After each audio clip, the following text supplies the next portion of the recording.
Rasul SAW mengatakan, balighu anni walau ayat, sampaikan dari aku walaupun satu. Assalamualaikum warahmatullahi wabarakatuh. Bismillah, alhamdulillah, wassalatu wassalamu ala rasulillah Sayyidina Muhammad ibn Abdullah wa ala alihi wa sahbihi wa man walah, wa la hawla wa la quwwata billahi al-azim.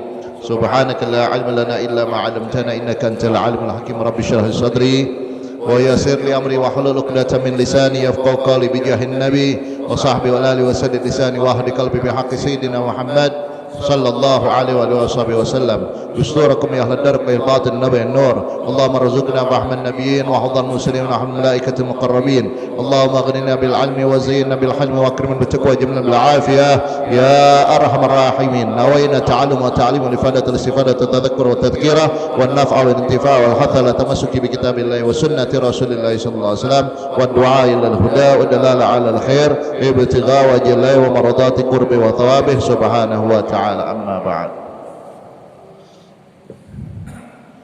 Alhamdulillah, nasyukur Allah subhanahu wa ta'ala. Kita bersyukur kepada Allah subhanahu wa ta'ala, yang mana di kesempatan kali ini setelah berbulan-bulan belum jadi-jadi, baru sekarang alhamdulillah Allah pertemukan kita. Alhamdulillah. Tadinya makanya mikir-mikir nih, baru sehat, tapi kalau ditunda lagi kapan lagi ya. Bismillah sudah ya, jadiin udah. Fa ikhwan rahimakumullah, di Masjid Al-Ikhlas, Masya Allah, mudah-mudahan kita termasuk orang-orang yang ikhlas karena Allah Ta'ala, amin ya rabbal alamin. Fa ikhwan rahimakumullah, jangan lupa kita niat i'tikaf selama di dalam masjid dengan niat nawaitul i'tikaf fi hadzal masjid ma dumtu fihi lillahi ta'ala, yang artinya aku berniat i'tikaf selama di dalam masjid ini, selama berada di dalam masjid ini karena Allah Ta'ala. Fa ikhwan rahimakumullah,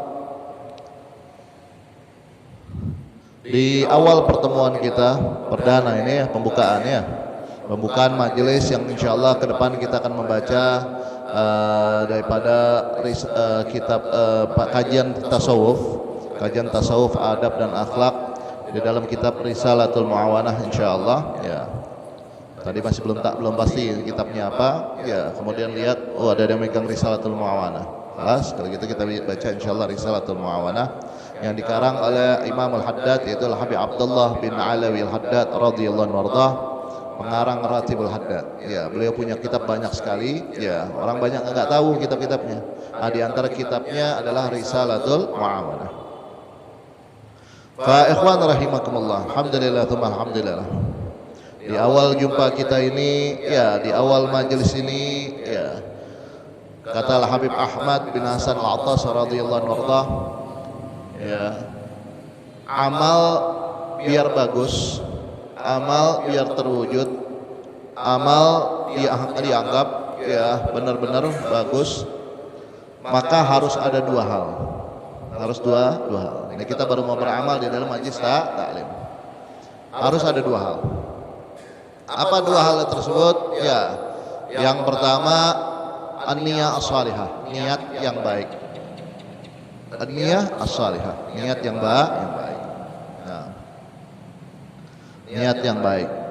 Sebagaimana hadis Nabi kita Muhammad SAW, innamal a'malu binniyat wa innamal likulli imri'in ma nawa. Apa niat kita ke masjid ini? Apa niat kita hadir majlis taklim? Ya, semata-mata mengharap ridha Allah, kemudian menyenangkan hati Rasulullah, dan apa? Dengan apa? Dengan mempelajari ilmu agama, dengan mempelajari ilmunya dan menjalankan syariatnya. Maka Nabi akan senang sama kita. Kalau Nabi udah senang sama kita, maka Allah ridha pasti. Ini jalur gampang biar dapat ridhonya Allah SWT. Jalurmu mudah. Dan kita ingat banget dijelaskan oleh guru-guru kita, kalau kita pengen beramal satu hal, ya, niatkan di antaranya apa? Tafrihan li qalbin Nabi, menyenangkan hati Nabi. Biar apa? Cepat mendapatkan ridha Allah Subhanahu wa taala. Ya. Oh, ini super itu. Super. Karena kalau kita langsung kepada Allah Subhanahu wa taala, ya, dengan banyaknya kekurangan kita, banyaknya dosa kita, banyaknya ini ya. Nah, ini lama. Ya. Lama. Ya. Tentu ada hal yang membuat cepat, diantaranya apa? Yaitu melalui atau bertawasul kepada Nabi Muhammad SAW. Dengan apa? Dengan menyenangkan hati Nabi besar Muhammad SAW. Menyenangkannya bagaimana? Menyenangkan dengan mempelajari syariatnya dan mengamalkan serta mengajarkan kepada umat. Bagaimana akhlaknya Nabi, bagaimana adabnya Nabi. Apalagi momentum sekarang masih tahun baru Hijriah ini. Ya, tahun baru Hijriah. Momentum hijrah. Hijrah dari satu tempat ke tempat yang lain, hijrah dari satu kota ke kota yang lain, ya, hijrah dari satu negeri ke negeri yang lain, hijrah dari satu keadaan yang lain. Ya, hijrah dari yang tidak baik menjadi baik. Hijrah yang tadi sudah baik makin baik lagi. Makin baiklah lagi. Fa ikhwan rahimakumullah. Ini pentingnya daripada niat. Jadi seseorang itu diganjar daripada niatnya, diberi pahala karena sebab niatnya. Niat-niat yang banyak. Bahkan ada sebagian ulama itu kalau keluar dari rumahnya nanamin 70 niat. Ntar kalau saya pengen keluar rumah nih, saya kalau ketemu seorang muslim saya pengen mengucapkan salam, menyebarkan salam. Kalau ada orang perlu bantuan saya akan bantunya. Terus kemudian apa lagi? Kalau ketemu keluarga silaturahmi di antara kita, ya banyak hal, banyak. Kalau ada rintangan di jalan saya pengen singkirkan rintangan tersebut. Maka dinamakan niatul mu'min khair min amalih. Niatnya mukmin terkadang lebih baik daripada amalnya. Rubba amalin qalilin kathratun niyah.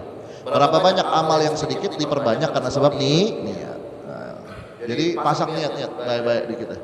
Kita mau main majelis nih, baru awal niatnya benar-benar. Niatnya benar-benar.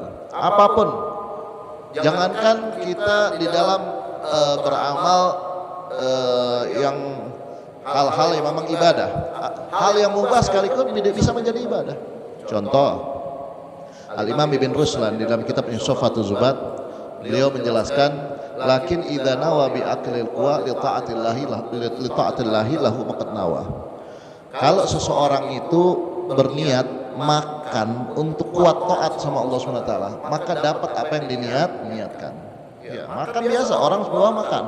Tapi tatkala dia niatnya untuk kuat taat kepada Allah SWT, berbeda pahalanya. Yang satu cuma dapat kenyang doang, yang satu dapat pahala juga.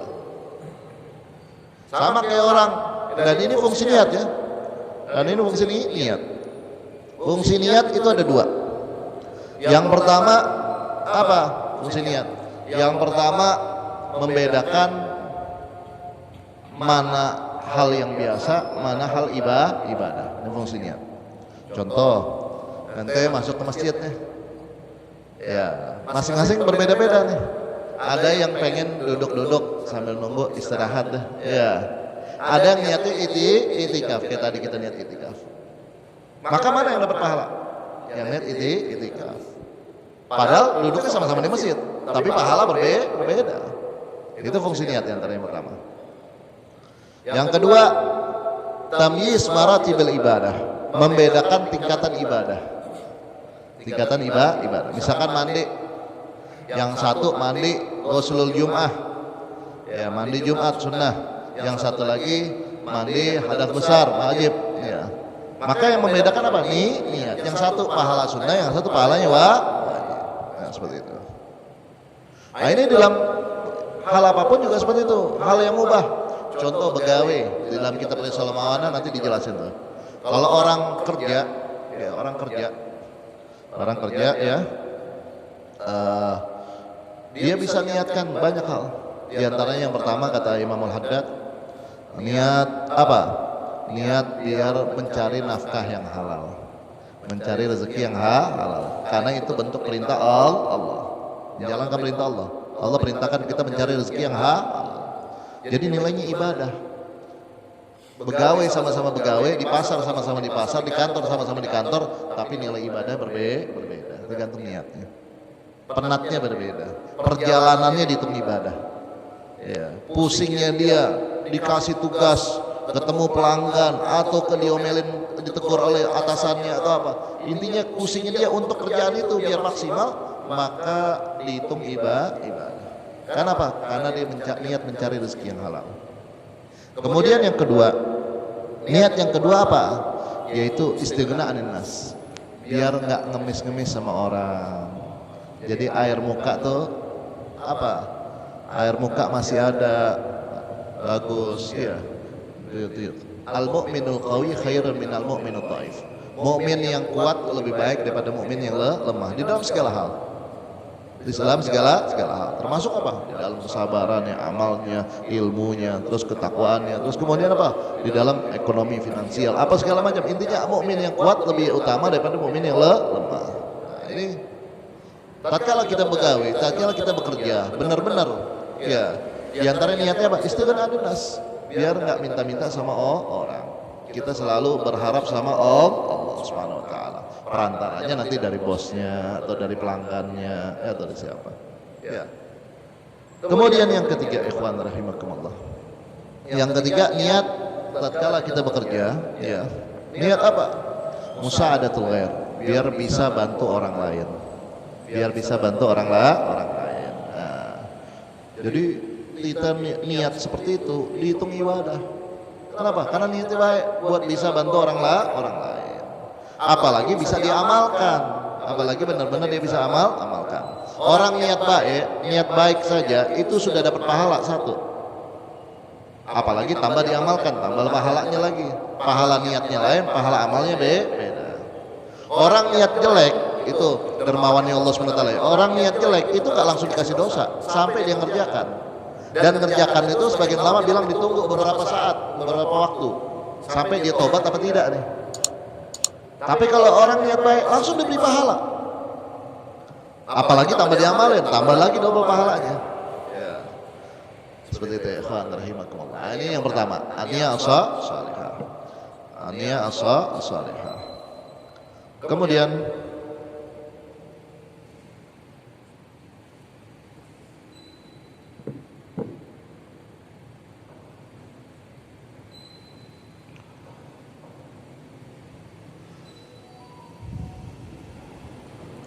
Kemudian ikhwan rahimakumullah, yang kedua daripada hal yang membuat bagus itu amal dan terwujudnya amal, kata Habib Ahmad bin Shalih apa? Al-himmah al-aliyah, semangat dan usaha yang keras. Ya. Ada usahanya, ada semangatnya. Ya. Seperti itu. Ini harus berusaha, paksain. Kadang dingin-dingin ya, apalagi habis hujan, enaknya di rumah. Aduh, ada majelis lagi, habis hujan lagi. Ditungguin gak datang-datang nih ustadznya, Habibnya gak datang-datang. Ya, Masya Allah. Oh ini termasuk daripada usaha, semangat. Ya. Datang, Masya Allah, ramai ini. Ya, termasuk semangat. Ya, semangat untuk masjid, semangat untuk ibadah, semangat hadir majlis taklim. Ya, semangat. Harus benar-benar dia semangat. Himmatur rijal tahdimul jibal. Semangatnya seorang laki-laki bisa menghancurkan gunung. Maksudnya apa? Apapun dia bisa lakukan kalau dia semangat. Tapi kalau udah putus asa, nggak ada semangat, nah sudah, nggak bakal jadi apa-apaan.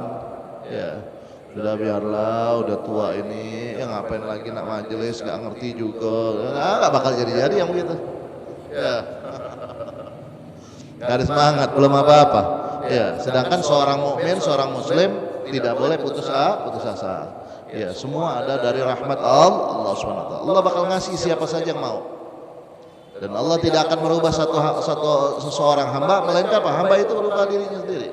Semangat. Nanti Allah kasih jalannya. Yang penting ada keinginan yang kuat, semangat, himmah aliyah. Dan kedua-duanya harus ada tadi. Niat sama semangat. Niat yang baik sama semangat. Niatnya baik, semangat nggak ada, dia nggak jadi amalnya. Semangatnya ada, niatnya nggak baik, berantakan amalnya. Ya, kedua-duanya harus ada. Apalagi yang bahaya nggak ada dua-duanya. Niat nggak ada, semangatnya nggak ada. Rugi dia. Nah, ini ikhwan rahimakumullah. Di awal pertemuan kita ya, nah ini tanamkan niat-niat yang baik dan semangat kita setiap pekan keberapa kita rencana? Pertama dan ketiga ya. Ya, insyaallah pertama dan ketiga insyaallah.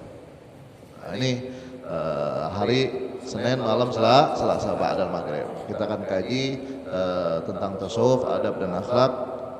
Insyaallah kitabnya Risalatul Mu'awanah insyaallah. Ya, yang dikarang oleh Al-Habib Abdullah bin Ali Al-Haddad radhiyallahu anhu. Nah ini ikhwan rahimakumullah.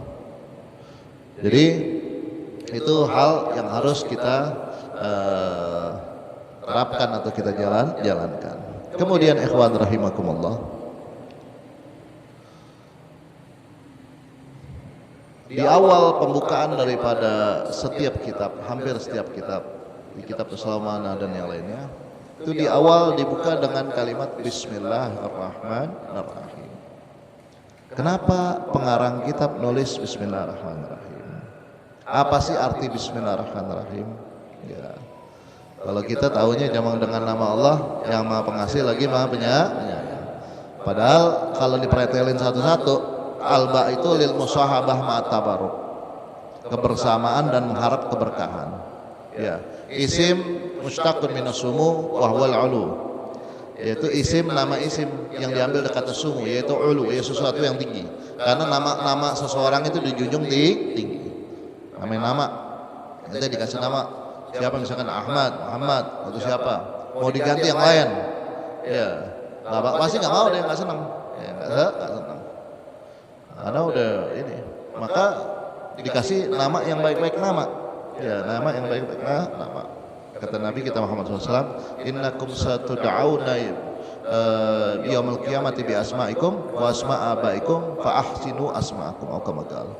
Sesungguhnya kalian akan dipanggil nanti di hari kiamat dengan nama-nama kalian dan nama orang tua kalian. Maka perbaguslah nama kalian. Nah, bagus namanya. Nama paling bagus nama Ma'ubid wa Muhammad. Apa yang depannya Abdun atau depannya Hamdun. Dari mustaq dari abad, misalkan Abdullah, Abdurrahman, Abdul Qadir. Ya. Misalkan dari Hamdan berarti Muhammad, Ahmad, Hamid, Mahmud, bagus. Atau nama-nama yang lain yang Islami. Nah ini ikhwan rahimakumullah, sesuatu yang dijunjung tinggi. Dan di dalam kitab Hasyiatul Baijuri dijelaskan, tidaklah nama di dalam satu rumah ada nama Muhammad atau Ahmad, melainkan malaikat rahmat senang masuk rumah situ. Jadi kalau ada nama Muhammad atau Ahmad, nanti malaikat rahmat senang masuk rumah situ. Ya. Tapi kalau sudah waktunya malaikat Israel juga masuk. Ada waktunya. Nah ini ikhwan, kembali lagi. Jadi nama sesuatu yang dijunjung tinggi. Jadi jangan sampai namanya yang nggak bagus, namanya yang bagus. Makanya banyak orang kadang mengganti namanya. Datang ke tempat kiai atau ke habib, ke ustaz, ganti nama saya. Untuk panggilannya aja, namanya berubah. Yang tadi namanya kurang bagus jadi bagus namanya. Oh tapi nanti surat menyurat gimana ya? Surat menyurat tetap nama yang lama, tapi panggilan udah berubah. Ada di satu daerah adat istiadatnya seperti itu. Jadi kalau dia pulang haji, ya saya dapetin langsung dia minta rubah nama. Kalau namanya kurang bagus, kecuali namanya sudah bagus. Oh ada nama abis hajinya, abana sebelum hajinya, gitu. Kalau kita kan mau haji gak haji, mau taklim gak taklim, mau namanya itu udah ya. Nah ini ikhwan rahimakumullah. Begitu juga anak-anak kita, kasih nama-nama yang baik, jangan nama yang gak baik. Ini namanya nama orang-orang yang apa? Yang di luar Islam, nama yang gak pernah ibadah, gak pernah sholat, gak pernah apa, dikasih namanya. Nama yang apa? Semang kerjaannya nyekik botol, iya. Tiba-tiba anaknya dikasih nama itu, tulangnya agak teng-teng yang malam. Nah, kenapa? Ya salah kasih nama dia. Nah, gitu. Ada nggak yang begitu kira-kira? Mudah-mudahan di sini nggak ada ya. Jadi begitu ya ikhwan rahimakumullah. Jangan salahin, ya. Namanya dikasih nama orang-orang yang nggak pernah ibadah, ya nggak pernah ibadah dia. Tapi kalau dikasih nama-nama yang Islami yang bagus, Muhammad, Ahmad, apa ini, insya Allah 1001 yang nggak bagus ya. Ya, insya Allah pasti bagus. Kenapa? Bukan perkataan apalah arti sebuah nama, tidak. Nama adalah doa, pengharapan seseorang itu biar anak tersebut menjadi orang yang diharapkan tadi dengan namanya. Nah, ini. Jadi ba'lil musahab matabarruk isim mustaqun minas subuh. wa huwal ulu. Kemudian lafzul jalalah yaitu lafaz Allah, alaman ala dzatil wajib al wujud al mustahiq li jamil kamalat. Penamaan pada zat yang wajib keberadaannya, yang berhak dengan segala macam kesempurnaan. Jadi nggak ada kurangnya. Jadi kalau ada orang merasa Allah itu ada kurangnya, berarti bukan Allah Subhanahu wa taala, bukan. Dia yang maksud yang lain, ya. Karena Allah Subhanahu wa taala nggak ada kurangnya. Ya. Dan nggak berharap ibadah sama kita tentang kita, ya dari kita enggak. Jadi walaupun kita tuh ibadah semua nggak nambah kekuasaan Allah Subhanahu wa taala, tetap bahwa Allah Maha Kuasa. Andai kata kita maksiat juga nggak kurang juga kekuasaan Allah Subhanahu wa taala. Ya. Andai kita berkumpul di dalam satu hadis kan dijelaskan wa anna insakum wa jinnakum, seandainya manusia, kalian semua manusia dan para jin berkumpul di satu tempat fasaidin wahidin, di dalam satu tempat, kemudian minta sama Allah, ya Allah, semua satu persatu dikabulkan hajatnya sama Allah Subhanahu wa taala, maka tidak berkurang sedikit pun daripada anugerah Allah Subhanahu wa taala. Enggak berkurang nikmat Allah. Ya, enggak berkurang nikmat Allah. Illa kama yang kusul mikhyatu idza udkhilal bahar, kecuali kurangnya apa? Sebagaimana jarum kalau dimasukin lautan. Sisanya masuk lautan. Ya, seperti itu. Itu percontohan aja. Intinya Allah Maha Kuasa, ya, Maha hebat, ya, Maha bijaksana semua. Jadi kalau kita minta, jangan karena ngelihat keadaan kita. Ya Allah, saya belum punya rumah, saya minta rumah. Kecil nggak apa-apa ya Allah, yang penting punya rumah ini. Kalau ditanya kenapa, ya kan sesuai kemampuan kita. Lah ente minta sama yang Maha Kuasa, ente minta sama yang Maha Kaya, kenapa ente minta nanggung-nanggung? Kalau sama orang ente pikir-pikir, orang ngasih gak gitu. Tapi kalau minta sama yang Maha Kuasa, ngomongnya banyak, nanti andai kata dapatnya bawahan dikit gitu. Lah kalau ente mintanya jelek, yang rumah buruk nggak apa-apa, yang penting dapat rumah, bener-bener ambruk ya rumahnya, iya. Tapi minta yang bagus kalian. Sambil niatkan, ya Allah, Anda pengen punya rumah yang bagus, yang indah, bisa ini berteduh, bahwa Anda nggak kepanasan, nggak hujan, dan Anda bisa ibadah kepadamu ya Allah. Dan Anda bakal ngaji, bakal bikin majlis taklim. Wah, nanti bak cepat dikabulin sama Allah Subhanahu wa taala begitu. Ya. Kan begitu. Jadi dahulu diceritakan Al Habib Hasan bin Ahmad Baharun radhiyallahu anhu, guru kita di Pondok Pesantren Darul Dakwah di Jawa Timur. Beliau pengen bangun gedung itu 3 lantai. Duitnya cuma 5 juta. Iya, dasar duitnya cuma 5 juta. Nah, katanya orang, Habib 5 juta mana dapat 3 lantai? 1 lantai aja nggak dapat, apalagi cuma 3 lantai. Kenapa? Apalagi zaman sekarang krismon.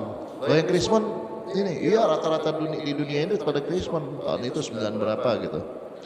Oh, Indonesia krismon, negara-negara lain lebih banyak yang krismon. Oh gitu. Terus ditanya sama Habib Hasan, yang krismon ini manusia apa Allah SWT?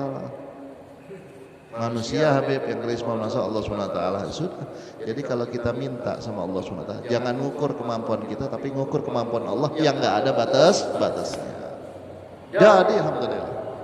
Ya, mau dari mana ya, yang penting usahanya ya, alhamdulillah. Begitu. Ente kalau punya hajat, punya apa, minta sama Allah benar-benar.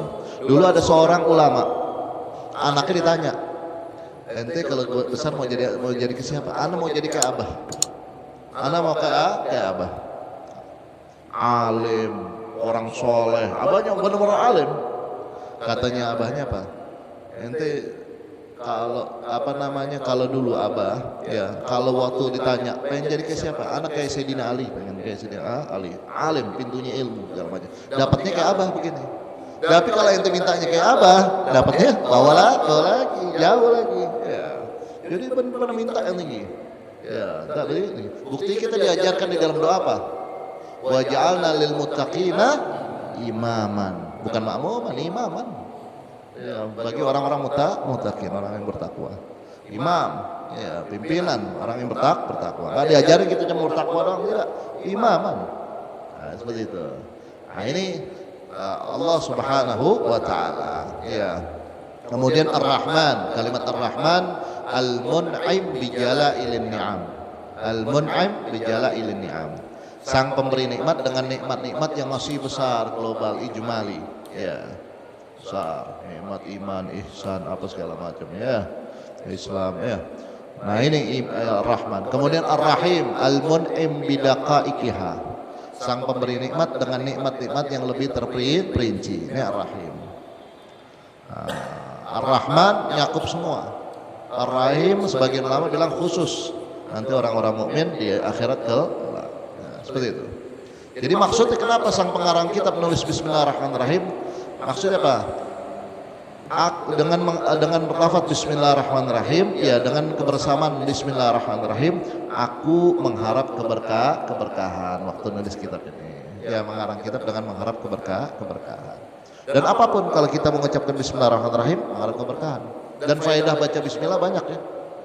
Ya, baca Bismillahirrahmanirrahim banyak. Jadi biasakan. Terakhir sebelum anda tutup, 19.15, Isya 19.19, ya. Tinggal 4 menit lagi. Ada di dalam kitab An-Nawadir,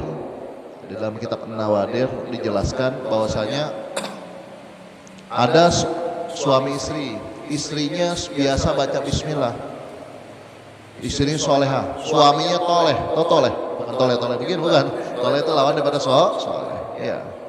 Istrinya soleha, selalu baca bismillahirrahmanirrahim. Apa-apa pengen masak baca bismillah, dan ajarin nih keluarganya begitu, ya. Jadi barokah masakannya enak, masya Allah, ya. Ini masak sambil ngedumel tentang lakinya, wah laki kita begini, ya nggak enak nanti masakannya, jadi penyakit. Ya, nah ini selalu mau masak mau apapun baca bismillah. Tapi sang suami itu nggak soleh, dia benci, dia nggak senang kalau istrinya baca bismillah. Wah ini lebih sayang bismillah daripada saya ini, katanya begitu. Akhirnya gimana caranya, pokoknya kata laki dia nggak baca bismillah lagi. Oh ini bahaya ya orangnya. Kemudian ikhwan rahimakumullah, akhirnya apa? Dia pura-pura pergi. Wahai istriku, ya, ini ada sekantong uang saya titipkan sama kamu, jaga yang benar ya, saya mau keluar dulu pergi, nanti saya balik saya minta lagi. Kamu nyimpen di mana? Oh nyimpen di lemari aja. Bismillahirrahmanirrahim. Taruh, tutup aja. Bismillahirrahmanirrahim. Oh dia tahu di lemari. Dia pura-pura pergi. Istri balik ke dapur ke dalam. Dia diam-diam masuk, dia ambil sekantong uang yang di lemari tadi, dibuang ke sumur. Itu jahatnya suaminya, ya. Dibuang ke sumur. Akhirnya dia pergi. Tatkala balik, ya, wahai istriku, ya, mana sekantong uang yang tadi aku titipkan? Oh ada. Istri nggak tahu, orang nggak dibuka-buka, ya. Ya, jangan kayak sekarang, ya. Ini banyak kaum perempuan buka-buka dompetnya suami. Ini nggak boleh, haram, ya. Nggak boleh, ya. Oh berapa nih laki kita punya duit berapa nih? Jangan, nggak boleh, ya. Nah ini ikhwan rahimakumullah, sampai kapan? Sampai nanti diserahkan uang. Ini buat belanja, ini buat kamu atau gimana? Nah ini ikhwan rahimakumullah. Akhirnya dia ngomong ada duitnya, di mana? Di lemari. Coba kamu ambil. Dia bilang, nah basi dia, apa namanya, nggak mau lagi baca bismillah nih. Kenapa? Saya pasti bilang, ini gara-gara kamu baca bismillah hilang. Ya gitu.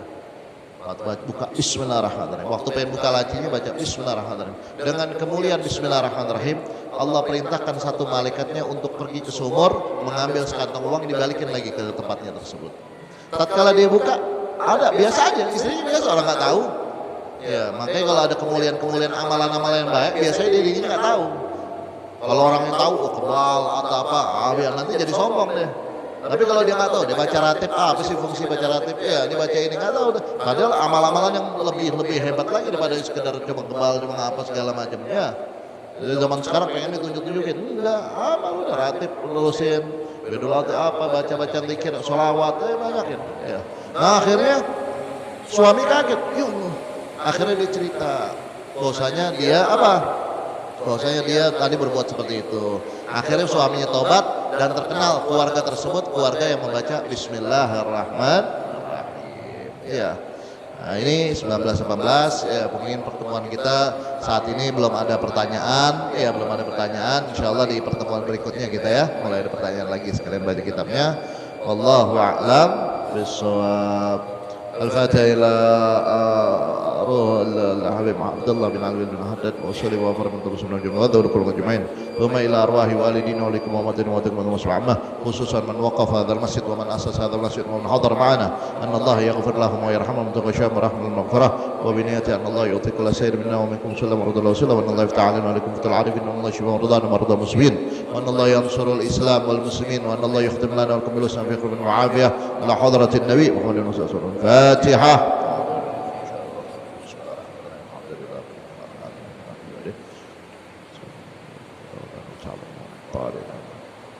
سبحانك اللهم وبحمدك أشهد أن لا إله إلا أنت أستغفرك وأتوب إليك. سبحان ربك رب العزة عما يصفون وسلام على المرسلين والحمد لله رب العالمين. Lebih kurang mohon maaf. Walaupun minkum. Wassalamualaikum warahmatullahi wabarakatuh.